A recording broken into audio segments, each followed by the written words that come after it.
پیغام لے لو وہ لوگ جو مسلمانوں کو ختم کرنے کی جو سو پلاننگ اور خوابوں میں ہے، اور وہ مسلمان جو ان حالات کو دیکھ کر، ان ویڈیوز کو دیکھ کر، ان پکچرز کو دیکھ کر مایوس ہو رہے ہیں، غمزدہ ہو رہے ہیں، ایمان کم ہو رہا۔ اللہ کے نبی صلی اللہ علیہ وسلم نے ارشاد فرما دیا، اے اللہ عز و جل میری دعا کو سن لینا، میری امت کو کبھی قحط سے ختم نہیں کرنا، کہ ساری کی ساری امت کبھی بھوک اور پیاس سے مرنے والی نہیں ہے، ہمیشہ اس امت کے اندر اناج رواں دواں رہے گا۔ اللہ عز و جل نے کہا ہم نے آپ کی دعا سن لی۔ اللہ کے نبی صلی اللہ علیہ وسلم نے کہا اے میرے پروردگار، میری قوم پر ایسے ظالم بادشاہ کو تو مقرر مت کر دے جو انہیں سرے سے مکمل طور پر قتل کر دے۔ اللہ عز و جل نے کہا اے اللہ کے نبی صلی اللہ علیہ وسلم، جب میں کسی چیز کا ارادہ کر لیتا ہوں تو میں اپنی بات سے پلٹتا نہیں۔ آپ کی دونوں دعائیں قبول ہو گئی۔ پیغام مسلمانوں کے لیے خوشخبری کا، پیغام دشمن کے لیے پہلی تدبیر، اپنے حوصلوں کو بلند کرو۔ فرمایا اللہ عز و جل نے، اللہ کے نبی صلی اللہ علیہ وسلم حدیث میں ارشاد فرماتے ہیں کہ اللہ سبحانہ وتعالیٰ کہتا ہے اگر دشمن ایک کیا، دنیا کے سارے دشمن مل کر بھی اگر زمین پر جینے والے ایک ایک مسلمان کا قتل کرنا چاہیں گے، تب بھی کبھی سارے کفار مل کر بھی سارے مسلمانوں کو کبھی مٹانے والے نہیں، کبھی مٹنے والا نہیں مسلمان۔ تم مٹاتے مٹاتے مٹ جاؤ گے۔ ہم کو مٹاتے مٹاتے فرعون مٹ گیا، ہم کو مٹاتے مٹاتے قارون مٹ گیا، ارے ہم کو مٹاتے مٹاتے موجودہ فرعون بھی مٹ جائیں گے، لیکن کبھی مسلمان زمین سے مٹنے والا نہیں۔ جس بات پہ معاملہ آ جاتا، کوئی پوچھا آپ مسلمان ہیں تو کیا بولیں گے؟ کیا بولیں گے؟ انشاءاللہ نہیں چلتا یہاں۔ کوئی اگر پوچھا آپ مسلمان ہیں انشاءاللہ بولے تو آدمی کو اپنے مسلمان ہونے پہ شک ہے، جس آدمی کو اپنے مسلمان ہونے پہ شک ہے انہیں کافر ہے۔ ویسی جہاں حدیث آ گئی کبھی نہیں ختم کر سکتے سارے کفار، یا انشاءاللہ نہیں، بے شک بلا میرے رب نے سچ کہا، حق کہا، قالوا بلا شہیدنا، ہم گواہی دیتے ہیں ہمارے رب کی اس پیغام کے بارے میں، بے شک۔ پھر کیسا مریں گے بھائی تم نا؟ ہمارے خاتمے کے لیے اللہ نے ایک ہتھیار تیار کر رکھا ہے۔ کوئی بم بارود سے مرنے والی قوم نہیں ہے یہ، کوئی تلوار بندوق سے مرنے والی قوم نہیں ہے یہ۔ ارے قوم میں اتنی محبت ہے، اتنی امن ہے، اتنی شانتی ہے، اللہ نے اس قوم کے لیے آج جہاں بچہ بچہ جانتا ہے کہ سیریا ملک کا نام، اللہ عز و جل کے نبی صلی اللہ علیہ وسلم نے کہا قیامت سے پہلے ملک شام سیریا کی طرف سے ایسی ٹھنڈی ہوائیں چلیں گی، وہ ہوائیں زمین پر جینے والے جب مسلمان کے بدن کو چھوئے گی، ہر مسلمان زمین کا اس ہوا سے مرنے والا ہے۔ ہمارا خاتمہ اس ہوا سے ہے، کوئی بم بارود سے نہیں۔ تب جب سارے مسلمان ختم ہو جائیں گے تب صرف کفار بچنے والے ہیں دنیا پہ۔ قیامت کا دن مسلمان پہ نہیں، قیامت کے دن کفار پہ ٹوٹنے والا ہے۔ ہمارے لیے ہوائیں ہیں، یہ جو مر رہے ہیں، یہ جو کاٹ رہے ہیں، یہ پیٹ رہے ہیں، یونائٹڈ نیشن پریشان ہے، انسانیت کا قتل عام ہو رہا، کیسے تم کچھ کر لو۔ ہمارا خاتمہ تو صرف ہواؤں سے اللہ عز و جل کے دیا۔ بلا یہ تو دشمن کے لیے پیغام ہے،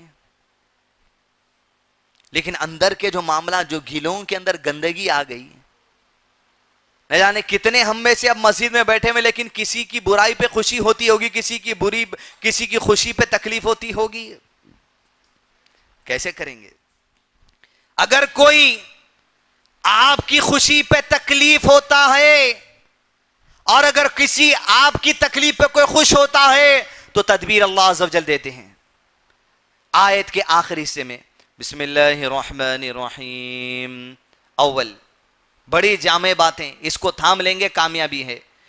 ان تمسسکم حسنۃ تسؤہم وان تصبکم سیئۃ یفرحوا بها وَإِن تَصْبِرُوا وَتَتَّقُوا لَا يَضُرُّكُمْ كَيْدُهُمْ شَيْئًا إِنَّ اللَّهَ بِمَا يَعْمَلُونَ مُحِيطٌ۔ ہوتا ہے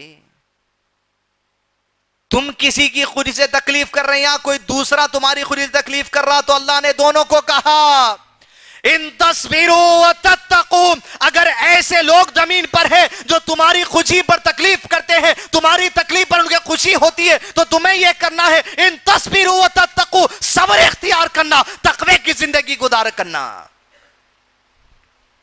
پھر کیا ہونے والا ہے وہ بھی آیت میں، آیت ختم نہیں ہوئی بھی، کیا ہونے والا ہے اللہ عز و جل کہتے ہیں وَإِن تُصْبِرُوا وَتَتَّقُوا لَا يَضُرُّكُمْ كَيْدُهُمْ شَيْئًا، ارے ان کی چاہت سے کچھ بگڑنے والا نہیں، لا يَضُرُّكُمْ شَيْئًا، رتی برابر تمہاری زندگی میں فرق آنے والا نہیں، ان کی چاہت سے کچھ ہونے والا نہیں ہے۔ کوئی حسرہ خاندان میں تمہارے گھر لڑ جانے سے، تمہارے گھر طلاق ہونے سے، تمہارے گھر خلا ہونے سے، ارے ان کی چاہت سے کچھ ہونے والا نہیں ہے تمہارا، کچھ بگڑنے والا نہیں ہے تمہارا، لا یضرکم شیئا، ارے اتنی شے پر بھی ان کی قدرت نہیں ہے، اس لیے کہ اللہ آیت کے آخری حصے میں کہتا ہے ان اللہ، بے شک اللہ عز و جل بما یعملون محیط، ہر شے کو اپنی گرفت میں لیا ہوا ہے، اس کی چلتی، ہر شے پر قادر ہے، کسی کے کچھ چاہنے سے یا آپ کا کسی دوسرے کی زندگی پر کچھ چاہنے سے کچھ ہونے والا نہیں ہے، فیصلہ صرف اللہ عز و جل کے ہاتھ میں ہے۔ لا یضرکم شیئا، دو چیزیں، تصبروا وتتقوا، صبر اور تقوی سے زندگی گزارنا، وہ کیا ہے آگے دیکھیں، لیکن پہلے یہ کانسیپٹ کو سمجھ لیں، لا یضرکم شیئا، میری اور آپ کی چاہت سے کچھ ہونے والا نہیں ہے۔ حدیث، اللہ کے نبی صلی اللہ علیہ وسلم نے ارشاد فرمایا کہ بندہ جنتیوں جیسے اعمال کرتا چلا جاتا ہے، سوچ کے دیکھیں اس حدیث سے وہ ازالہ نکال دیجئے کہ ہماری سوچ سے کسی کی زندگی پہ کچھ ہونے والا نہیں ہے، نہ دوسرے کی سوچ سے ہماری زندگی پر اثر پڑنے والا ہے۔ تقوی اور صبر، اس سے پہلے یہ جان لیں، فرمایا اللہ کے نبی صلی اللہ علیہ وسلم نے بندہ ایسے عمل کرتا چلا جاتا ہے، جنتیوں جیسے عمل کرتا چلا جاتا ہے، حتیٰ کہ اس کے اور جنت کے درمیان بس چھوٹا فاصلہ باقی رہ جاتا ہے، یہاں تک کہ تقدیر میں لکھا غالب آ جاتا ہے اور وہ اچانک جہنمیوں جیسے عمل کرنا شروع کر دیتا ہے، یہاں تک کہ اللہ اسے جہنم میں پھینک دیتا ہے۔ کسی کی چاہت سے کچھ ہونے والا نہیں ہے۔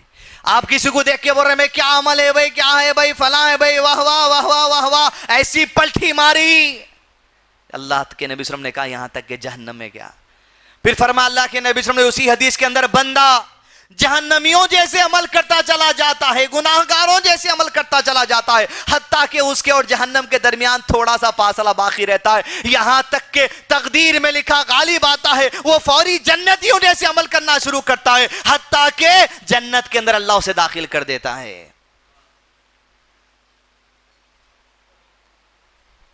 مجھے اور آپ کو جو دکھ رہا اس سے کچھ ہونے والا نہیں ہے، وہاں جو دکھ گیا اللہ لکھ دیا کہ تیری فطرت کے حساب سے جو میں نے تجھے اختیار دیا تو ادھر ہی جانے والا ہے، لکھ دیا گیا تو ادھر ہی جائیں گا۔ حدیث، ایک غزوے کے موقع پر نبی صلی اللہ علیہ وسلم کے ساتھ صحابہ ہے، جنگ کا اصول یہ تھا سورج ڈوبنے کے بعد جنگ روک دیتے تھے، تذکرے ہوتے تھے صبح کیا ہوا۔ صبح کو جنگ ہوئی، ایک آدمی صحابہ کے گروپ میں بڑے زبردست انداز سے شیروں کے جیسا لڑ رہا، بس مار کاٹ چل رہی، جنگ ٹلی۔ نبی صلی اللہ علیہ وسلم کے بعد صحابہ جمع ہوئے، بولے اللہ کے نبی صلی اللہ علیہ وسلم مین آف دا ڈے تو یہ آدمی رہا، ایسے شیروں کی طرح لڑتا رہا، جو اس کی تلوار کی زد میں آتا بستا نہیں، مار کاٹ۔ جملہ سنیں، فرمایا اللہ کے نبی صلی اللہ علیہ وسلم نے وہ تو جہنمی ہے۔ صحابہ کے کندھا با کندھا، مسلمانوں کے کندھا با کندھا، محمد رسول اللہ صلی اللہ علیہ وسلم کے گروپ میں کندھا با کندھا، کہا وہ تو جہنمی ہے۔ سہل رضی اللہ عنہ حدیث کے راوی اٹھ کے کہتے ہیں، شخص اٹھ گیا، قسم اللہ کی اس شخص کا پیچھا کروں گا تب تک جب تک کہ اللہ کے نبی صلی اللہ علیہ وسلم کی بات سچ نہ ثابت ہو جائے۔ پیچھے نکلا، دوسرے دن صبح جب جنگ شروع ہوئی، وہ آدمی جہاں لڑنے جاتا اس کو دیکھتے رہتے، جہاں چلتا اس کے پیچھے چلتے، جہاں رک جاتا وہاں رک جاتے، حتیٰ کہ کہتے کہ میں نے اپنی آنکھوں سے دیکھا وہ جنگ لڑتے لڑتے اس کے اوپر سامنے والے دشمن کی تلوار کا ضرب لگا، اسے تکلیف برداشت نہ ہو سکی، اس نے اپنے تلوار کے مٹھ کو زمین پر لٹکا دیا، تلوار کی نوک کو اوپر کر دیا، اپنے سینے کو نوک پر رکھا اور تلوار پر لیٹ گیا۔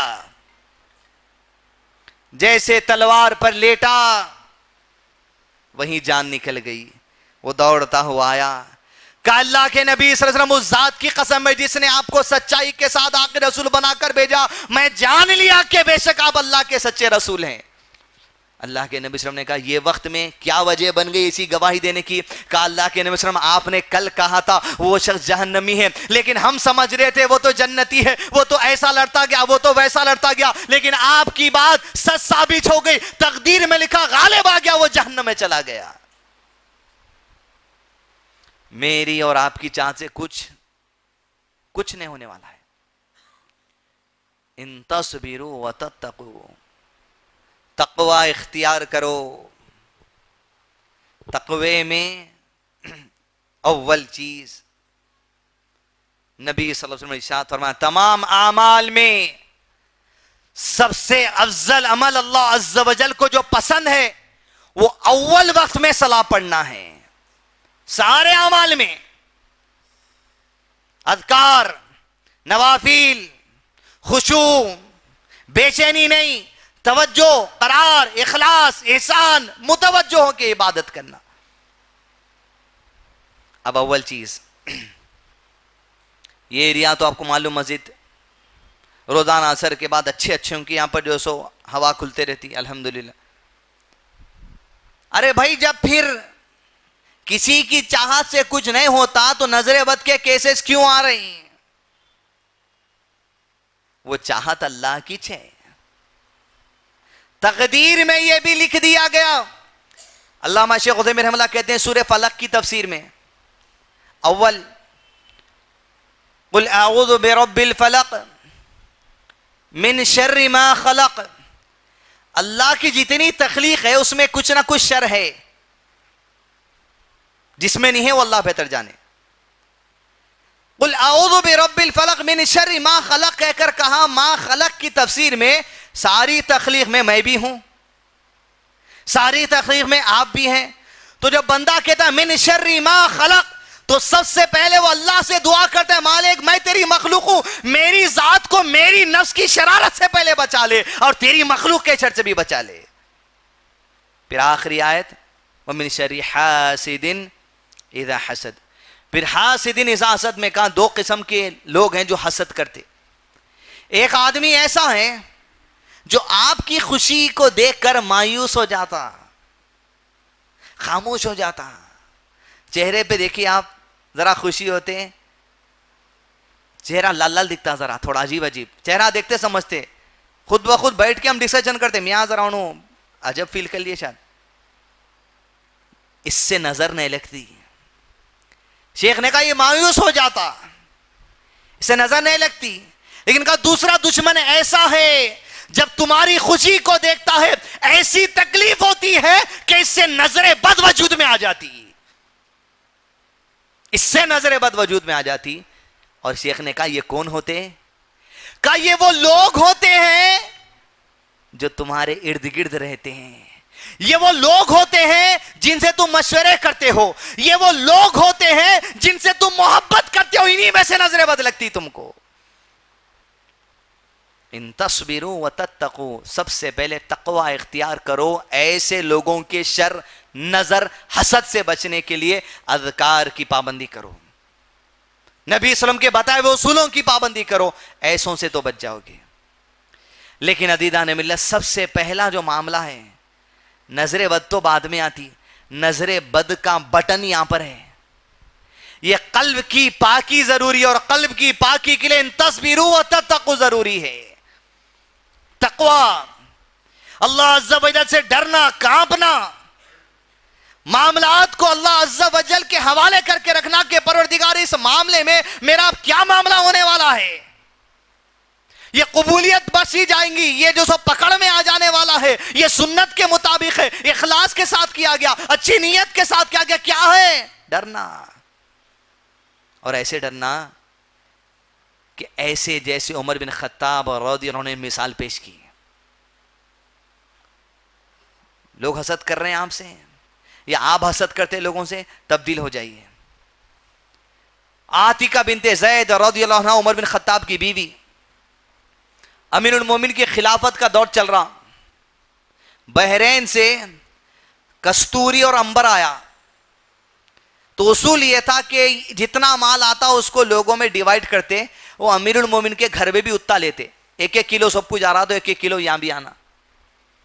امیر المومنین دعا کرتے، قسم اللہ کی مجھے ایسی عورت کی تلاش ہے جو اس کستوری عنبر کو برابر برابر وزن کر دے. اس لیے کہ زمانے میں عورتیں وزن کرنے میں برابر تھی. جن کے 2 بیماریں تو ان کو معلوم ہوتا عورتیں کیسا وزن کرتے ہیں، 1-1 سیکنڈ تولتے. کہا تولنے میں برابر. اندر سے عاتکہ بنت زید رضی اللہ عنہ جواب دیا، امیر المومنین میں وزن تولنے میں ماہر ہوں، آپ مجھے کام دے دیجئے. تصویروا وتتقوا، اب تقوی کی مثال، جن کی زندگی ایسی ہے کوئی دوسرے کے برے چاہنے سے کوئی فرق پڑنے والا نہیں ہے. کہا مجھے دے دیجئے. کہا عاتکہ نہیں، تمہیں نہیں. کہا میں وزن کرنے میں ماہر ہوں امیر المومنین مجھے دیجئے. کہا عاتکہ ہرگز نہیں. اچھا نہ دیجئے، یہ تو بجا دیجئے کہ کیوں نہیں دینا چاہتے. کہا عاتکہ بنت زید تو وزن کرنے میں ماہر ہوگی، لیکن جب تو کستوری اور عنبر تولے گی صحابہ کے گھروں میں بٹوارا ہوگا، وہی کستوری اور عنبر ہمارے گھر کے اندر آنے والا ہے. لیکن جب تو اپنے ہاتھوں سے تولے گی تیرے ہاتھوں کو کستوری اور عنبر لگے گا، اور وہ کستوری عنبر جو تیرے ہاتھوں کو لگے گا اپنی گردن اور سر پر لگائے گی تو یہ جو آئے گا بانٹ کر اس سے اضافہ عمر کے گھر میں آئے گا، لہذا تجھے بانٹنے نہیں دیا جا سکتا. ان تصبروا وتتقوا، ایسا تقویٰ تھا. یہودی گھٹنے ٹیک کے بولے آؤ آ کے مسجد اقصی کی چابی لے کے جانا. یہ تقویٰ ان کے کوئی برائی چاہنے سے نہ امیر المومنین کے گھر کا بگڑا نہ کوئی مسلمانوں کا بگڑا. ان تصبروا وتتقوا یہ اپنانا ہوگا. نہیں اپنائیں تو کیا ہونے والا ہے وہ تو دکھتے جا رہا. پہلے ایک بیان آیا کچھ ماڈرن اسلام کرنے والے ہیں بول کے، دنیا والی نہیں بھائی بہت ٹھیک کرنے والے ہیں. اور ماڈرن اسلام میں تھوڑا ناچ گانے آ گئے. اب جس کی طرف اشارہ ہے وہ آپ سمجھتے جائیے. اس کے بعد ڈرائیونگ کا بھی آ گیا، اس کے بعد حجاب نہیں آیا، اس کے بعد ملٹری میں بھی آ گئے. اب چلتے جائیے، جو ہونا ہے ہوتے. فیصلے اللہ کے ہیں، تمہاری یہ چاہت سے مسلمان بگڑنے والا نہیں. اس مسلمان کو خاتمے کے لیے صرف ہوائیں ہیں ملک شام کی، بس ان کے کچھ چاہنے سے کچھ ہونے والا. تم ناچو، تھیٹر بناؤ، کچھ بھی کرو. یہ قوم تو کبھی دوسری نعمت اللہ کے نبی صلی اللہ علیہ وسلم نے کہی کیا؟ یہ امت کے لیے احسان ہے اللہ کے نبی صلی اللہ علیہ وسلم کی امت کے لیے. دوسری بات نہ ختم ہونے والے ایک ساتھ، اور دوسرا یہ امت کبھی ایک ساتھ گمراہ ہونے والی نہیں ہے کبھی زمین پر، جیسے دوسری قوموں کی قومیں گمراہ ہو گئی تھی. ادھر تھوڑے ہوں گے ادھر تھوڑے ہوں گے، لیکن اگر 100 مسلمان دنیا میں تو 100 کے 100 کبھی گمراہ ہونے والے نہیں ہیں. 2 4 6 ہو سکتے، کوئی بادشاہ کی شکل میں، کوئی پریزیڈنٹ کی شکل میں، کوئی کس کی بھی شکل میں، لیکن ساری مسلمان امت کبھی گمراہ ہونے والی نہیں. یہ اللہ کے نبی کی امت پر دوسرا احسان ہے. ان تصبروا وتتقوا، دوسرے ہمارے لیے ہماری برائی پہ خوش ہوتے تو آپ تقوی اور صبر کریں. اور اگر آپ کسی دوسرے کی خوشی پہ برا لگ رہا تو آپ پہلے تقوی اختیار کریں، گندگی نکالیے، صبر کریں. آنے کے ٹائم آتا آپ کن بھی جو آج ان کن آیا، اس سے بہتر آ سکتا.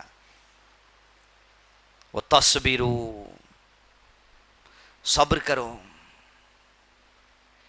ایسا صبر کی مثال عزیزان ملت جو اللہ کے نبی صلی اللہ علیہ وسلم کے گھر پہ بیتی، جو ابوبکر صدیق کے گھر پر بیتی، جو عائشہ رضی اللہ عنہ کے گھر پر بیتی، ایسی صبر کی مثال قیامت تک جس کے گھر کا مذاق دنیا اڑا سکتی تھی، اللہ نے پیغام دیا صبر کرنے والوں کا یہ معاملہ ہے.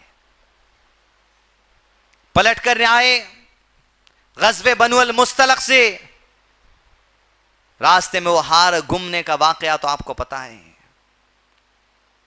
جب عائشہ رضی اللہ عنہا ایک دوسرے صحابی کے اونٹ پر بیٹھ کر آئے، وہ نکیل پکڑ کر چلتے ہوئے مدینہ آئے، تو تمہاری خوشی سے برائی لگنے والے اور تمہاری برائی پر خوش ہونے والوں کے لوگوں میں سے جماعت نے اٹھ کر کہا انہوں نے بدکاری والا عمل کر لیا. اللہ اکبر. آپ سوچئے آپ کے گھر کے کسی ممبر پہ یہ بات لگ رہی تو کیسی ہوتی ہے. وہ تصبیرو اب آتا 3 راتوں تک ماں عائشہ کہتی جب خبر سنی تو روتے ہوئے بتائی میں 3 راتوں تک کہ اللہ کے نبی صلی اللہ علیہ وسلم کے گھر پر ایسا معاملہ پیش آیا. تصبیرو 3 راتوں تک روتے رہے. پھر کہا اللہ کے نبی صلی اللہ علیہ وسلم کو آپس میں مشورہ دینے والوں نے مشورہ دے دیا. کیا مشورہ دیا؟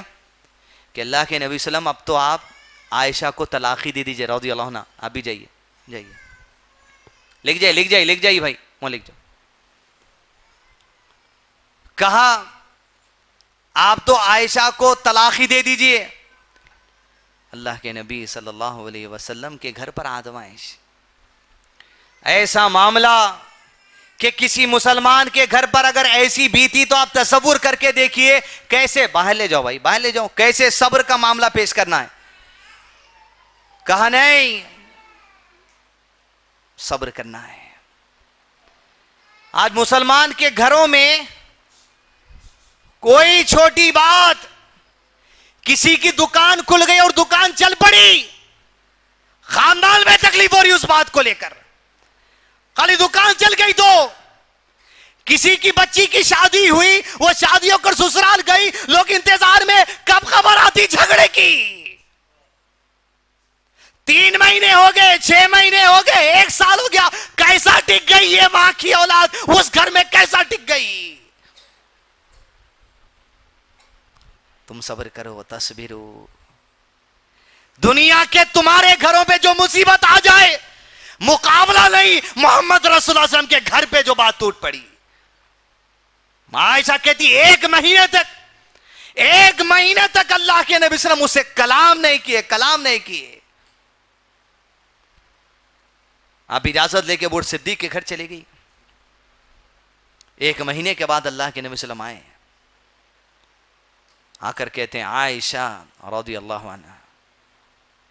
اما عائشہ کہتی پہلی مرتبہ اللہ کے نبی صلی اللہ علیہ وسلم آج 1 مہینے میں پہلی مرتبہ میرے دو بدو بیٹھے اور مجھ سے کلام کیا. 1 مہینے سے معاملہ نہیں تھا. اللہ وہ تصویروں دیکھیے. دنیا کا کوئی شوہر اپنی عورت سے ناراض ہونا الگ بات,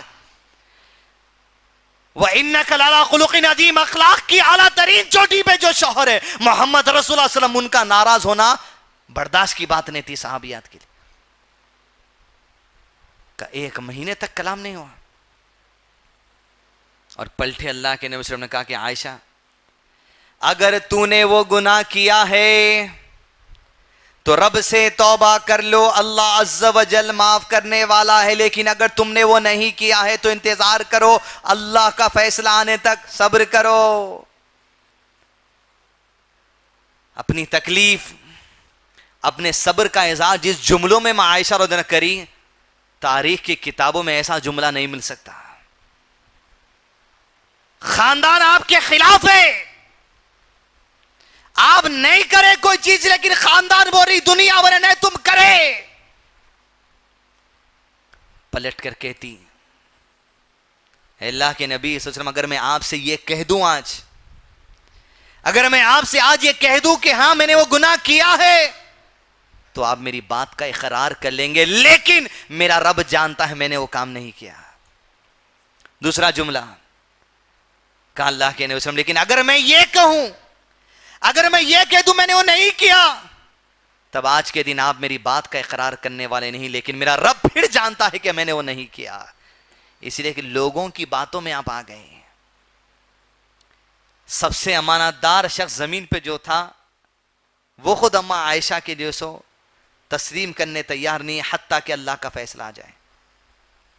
آخری جملہ وَتَصْبِرُوا, زندگی میں جو کچھ ہے ایک بات ماں عائشہ رضی اللہ عنہا کی تھام لو. پلٹ کر کہا اللہ کے نبی صلی اللہ علیہ وسلم اب بس, جب آپ میری بات کا اقرار کرنے والے نہیں تو عائشہ کا آخری اعلان یہ ہے کہ میں تو اب صبر کروں گی, میرے لیے صبر بہتر ہے.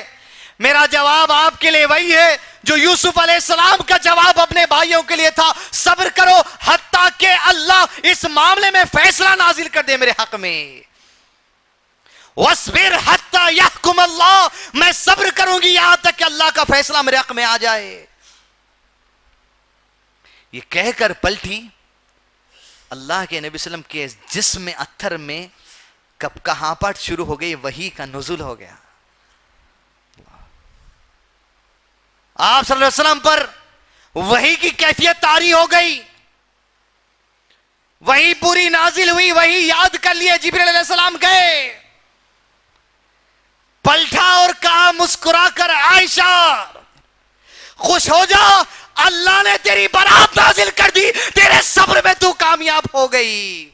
کہہ دیا اللہ عز و جل نے، کیوں نہیں جب وہ لوگوں نے سنا کہ ماں عائشہ پر تہمت لگائی گئی، کیوں نے اپنی زبانوں سے ان مسلمانوں نے کہا کہ بے شک یہ غلط ہے، یہ تہمت ہے، ہماری ماں پاک ہے اس تہمت سے جو دنیا ہماری ماں پر لگاتی ہے.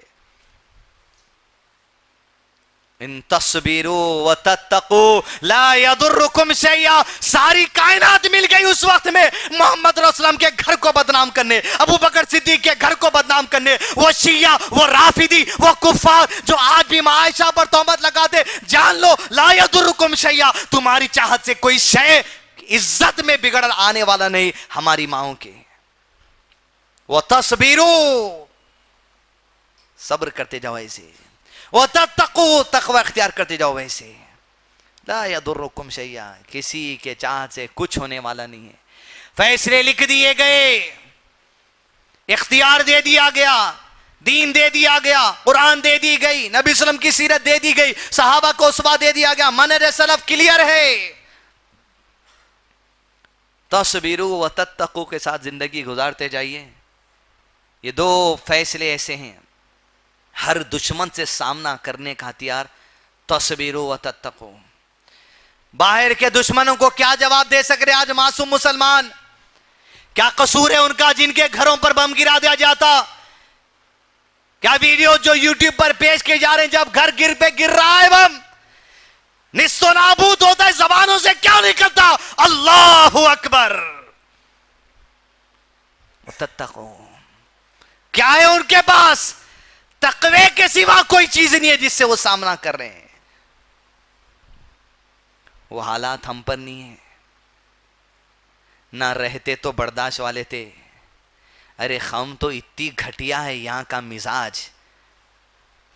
سالے صاحب بہنوے صاحب کو ولیمے کے دن چمچے سے مٹھا کھلا کے کھانا شروع نہیں کرے، جھگڑا. ہماری عزت نہیں کرے بھائی، دعوت دے کے بلائے رقا، مگر پیر کرسی سے ان کو بولنا آئیے آئیے نے بولے ہم کو. ارے نادان، دیکھ معصوموں کا خون کیسا بہ رہا.